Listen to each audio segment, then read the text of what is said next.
피츠버그 경기에 배정돼 기뻤던 저는 그러나 선발 투수를 확인하고 실망하는데요. 3경기 연속 선발 출장을 한 데다 상대 선발이 좌완 웨이드 마일리이기 때문에 선발로 나서지 못할 것 같다는 틀려도 되는 저의 예상은 틀리지 않았습니다. 하지만 저는 최근에 박효준이라면 데릭 쉘턴 감독이 틀림없이 대타로 경기에 내보낼 거라고 생각했는데요. 아니나 다를까 박효준은 7회 말 중견수 대수비로 들어왔고 8회 초 타석에서 우한 히스 햄브리를 상대합니다.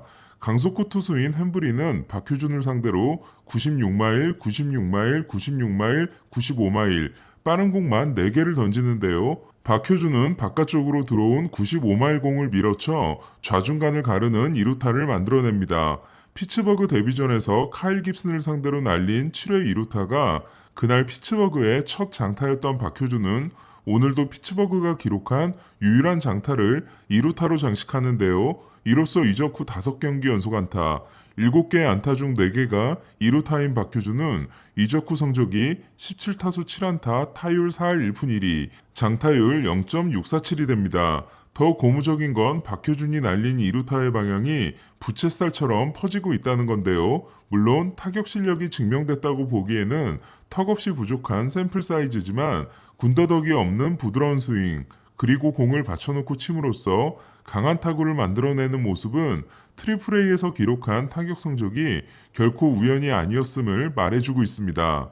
양키스가 정말 고마운 건 박효준을 그에게 최적인 팀으로 보냈다는 겁니다. 피츠버그는 박효준을 데려오기에 앞서 애덤 프레이저를 샌디에고로 보냈는데요. 박효준과 프레이저의 공통점은 미들 인필드와 중견수를 모두 맡아볼 수 있는 리드오프형 좌타자라는 것으로 잘해주기만 한다면 박효준은 2루가 주 포지션이었던 프레이저의 자리에 그대로 들어갈 수 있습니다. 피츠버그는 유격수도 현재 확실한 주인이 없는 상태인데요. 한때 피츠버그는 2014년 콜 터커를 1라운드 24순위, 케빈 뉴먼을 2015년 1라운드 19순위, 케빈 크레이머를 같은 해 2라운드에서 뽑으며 유격수 유망주를 수집했었는데요. 코디 벨린저의 절친이자 배우 바네사 허진스의 남자친구로 유명한 터커는 2019년 잠깐 돌풍을 일으키긴 했지만 현재 마이너리그에서도 고전하고 있고, 뉴먼은 안정적인 수비를 자랑하지만 조정 OPS가 50일 정도로 공격력이 심각합니다. 그리고 크레이머 역시 피츠버그가 이미 다른 팀으로 보내버린 상태이다 보니 차기 유격수가 없는 상황인데요. 현재 부상 중인 에릭 곤잘레스 또한 1991년생으로 피츠버그의 미래가 될 수 없는 선수입니다. 이에 뛰어난 활약을 하고 시즌을 끝낸다면 박효준이 내년 피츠버그의 개막전 유격수가 되어도 이상할 게 전혀 없는 상황입니다. 피츠버그는 박효준이 유격수로 성장했기 때문에 일단 외야 수비를 더 보고 싶어 하는 것 같은데요. 내일 우한 블라디미르 구티에레스를 상대로 꼭 선발 출장하기를 기대하겠습니다. 경기는 신시내티가 이틀 연속 일방적인 승리를 거뒀는데요. 어제 2회까지 7대 0을 만들었던 신시내티는 오늘은 2회까지 9대 0을 만들고 10대 0으로 승리했습니다. 어제 카스티아노스가 복귀한 데 이어 오늘은 무스타커스가 돌아와 2루타 3방을 날린 신시내티는 웨이드 마일리가 수비 불안을 딛고 7이닝 OK 무실점 승리를 따냄으로써 시즌 성적을 9승 4패 2.75로 끌어올렸습니다. 신시내티가 최근 8승 2패인 반면 샌디에고는 오늘도 패함으로써 와일드카드 3위 신시내티와의 게임차가 2경기 반까지 줄어들었는데요. 5대 0으로 시작해 역전패를 당한 샌디에고는 선발 라이언 웨더스가 3이닝 7피안타 6실점으로 부진했습니다. 그나마 위안을 주는 뉴스는 타티스의 어깨가 빠르게 회복되고 있다는 건데요. 타티스는 중견수 수비 훈련을 진지하게 하고 있다고 합니다. 김하성은 대타로 나와 범타에 그침으로써 시즌 타율이 2할 1푼 1리가 됐습니다. 내셔널리그에서 최근 가장 뜨거운 타선인 신시내티라면 아메리칸 리그는 토론토인데요. 로저 센터 복귀 후 6승 1패를 기록했지만 상대가 캔자시티와 클리브랜드였던 토론토는 오늘은 보스턴을 12대 4로 꺾고 진짜 홈구장에서의 7승 1패를 이어갔습니다. 탕수육은 찍먹이 진리라는 만호아가 5이닝을 4K 2실점으로 버틴 가운데 토론토는 5회 9득점 빅이닝을 만들었는데요. 로저 센터 경기에서의 한 이닝 9득점은 2014년 이후 무려 7년 만입니다. 토론토는 볼넷 하나에 그친 게레로를 제외한 선발 8명 전원이 멀티히트를 만들어냈는데요. 스프링어는 오늘도 2안타 3타점을 기록하고 타율 2할 9푼 1리, 출루율 3할 7푼 1리, 장타율 0.636이라는 무시무시한 활약을 이어갔습니다. 이볼디가 지난 경기 5와 3분의 1이닝 6실점 패전에 이어 4와 3분의 2이닝 7실점으로 또 무너진 보스턴은 크리스 세일이 빨리 돌아와야겠습니다.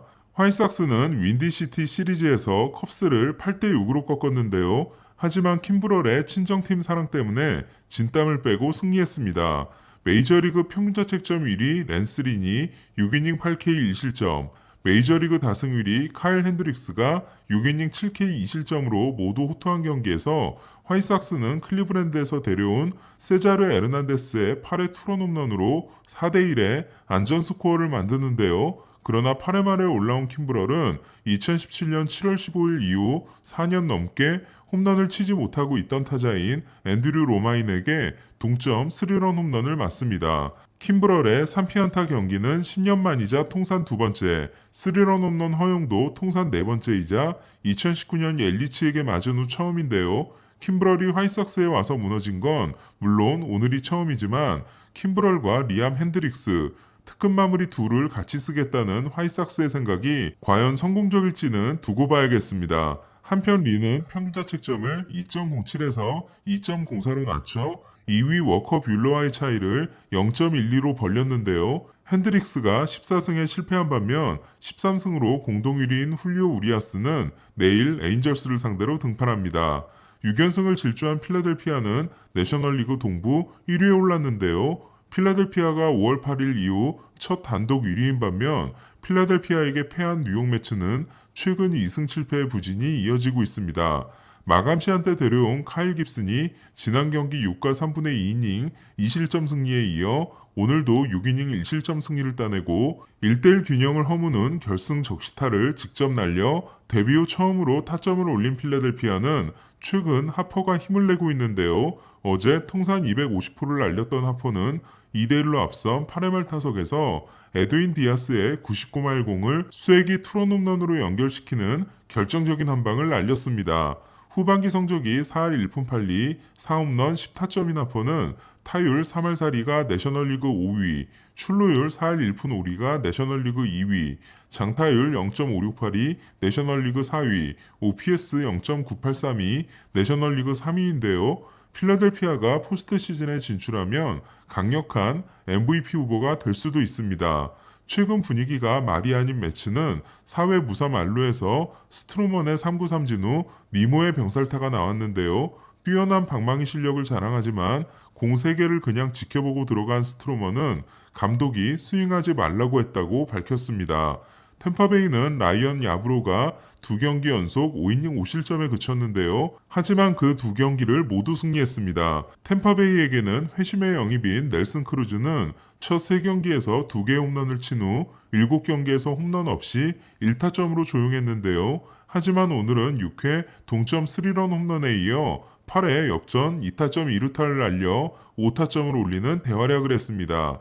반면 7번 타자 1루수로 출전한 최지만은 5타수 무안타 4삼진에 잘루 7개를 남기는 올 시즌 최악의 경기가 됐는데요. 4삼진 경기가 통산 세 번째인 최지만은 8월 들어 14타수 무안타 13진입니다.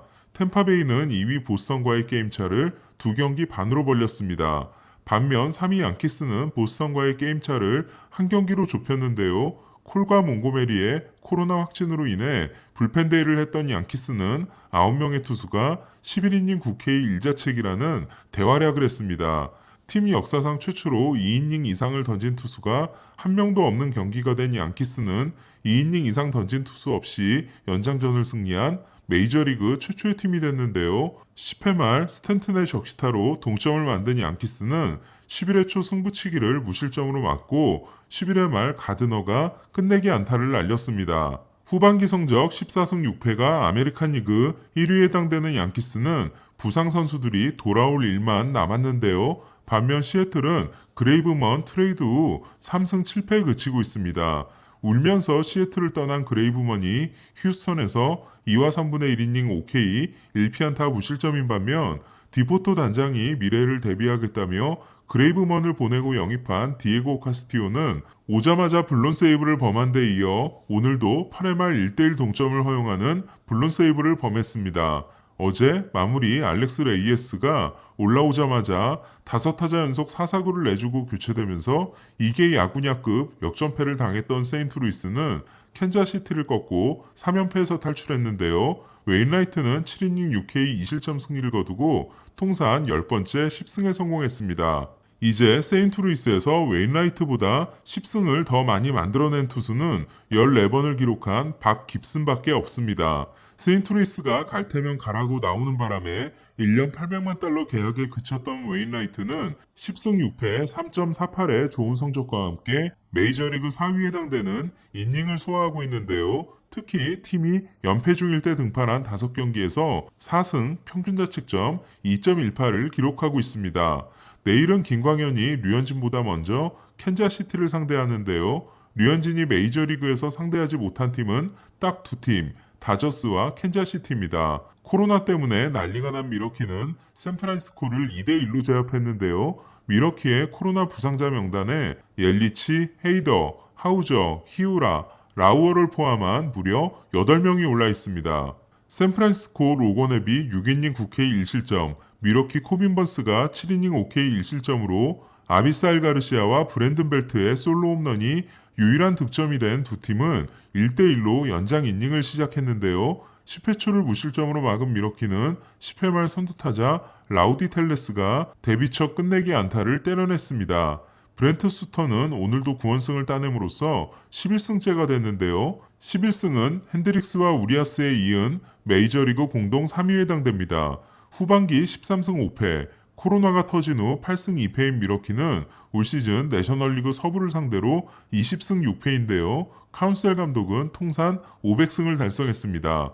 크리스 베시시 7이닝 8K 1실점 역투에도 시즌 12승을 올리지 못한 오클랜드는 연장 11회 말 무사 1, 2루에서 스탈링 마르테가 끝내기 3런을 날렸는데요. 하지만 오클랜드는 라몬 로리아노가 금지 약물이 적발돼 80경기 출장 정지를 받는 충격적인 일이 일어났습니다. 포스트 시즌도 못 뛰게 된 로리아노는 내 몸에 어떻게 들어왔는지 모르겠다는 판에 박힌 변명을 했는데요. 오클랜드는 스탈링 마르테를 데려오자 로리아노가 이탈하는 일이 일어났습니다. 재밌는 건 마르테 역시 2017년 똑같은 성분이 발견돼 80경기 출장 정지를 받았다는 겁니다. 에인절스의 역전패를 당한 다저스는 연장에서 14이닝 연속 실점과 함께 연장전 12연패 포함 올 시즌 1승 12패를 이어갔습니다. 내일 김광현은 10일 만에 등판해서 캔자시티를 상대합니다. 토론토는 보스턴과의 더블헤더에 1차전 로비레이, 2차전 호세 베리오스가 등판하며 샌디에고는 다르비슈, 다저스는 우리아스가 마운드에 오릅니다. 이상 베이스볼 큐브 김영준이었습니다.